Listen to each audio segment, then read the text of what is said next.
Is recognized. Thank you, Mr. Speaker. Thank you to my friend, the ranking member.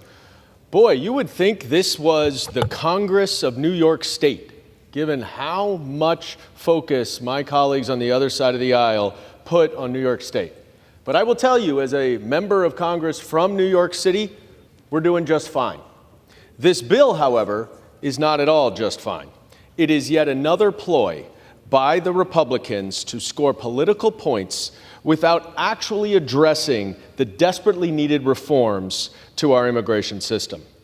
Immigration is a federal issue, yet New York City, where both this bill's sponsor and I come from, is bearing the financial burden of this issue. And yet this bill would make it harder for cities and states to get federal support for immigrants who, like so many of our descendants, are fleeing horrible conditions in their home countries to seek a better life in the United States. On both sides of the aisle, we agree we have to fix our broken immigration system. But defunding migrant housing sites is not a solution. Instead of closing down these sites and sending children potentially into the street in the cold, let's focus on legislation that actually does make our communities safer. Let's focus on fixing the fentanyl trade problem we have, the human trafficking problem that is plaguing our southern border.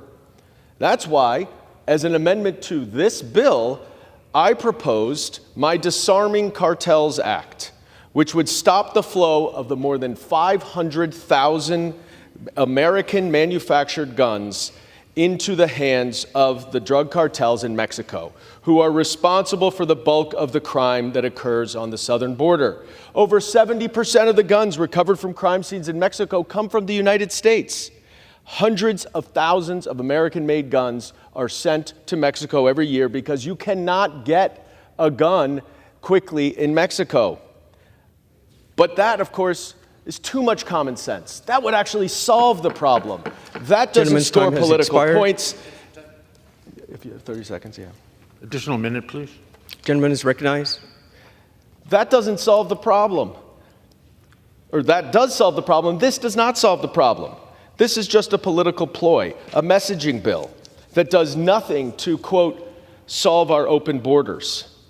Every single Republican witness that has come before the Homeland Security Committee this Congress has acknowledged that the outflow of American-made weapons of war to the cartels in Mexico is a massive, massive cause of crime at the border. But why won't you address it? Why won't you join it? Why won't you even allow the bill to come to the floor? Is it the gun lobby? Is it because you just want to use immigration as a political cudgel and you don't want to find solutions? Instead of fear-mongering, let's get some solutions together. Let's work together. We're ready. We just need a partner that will stop messaging and start solving problems. I yield back.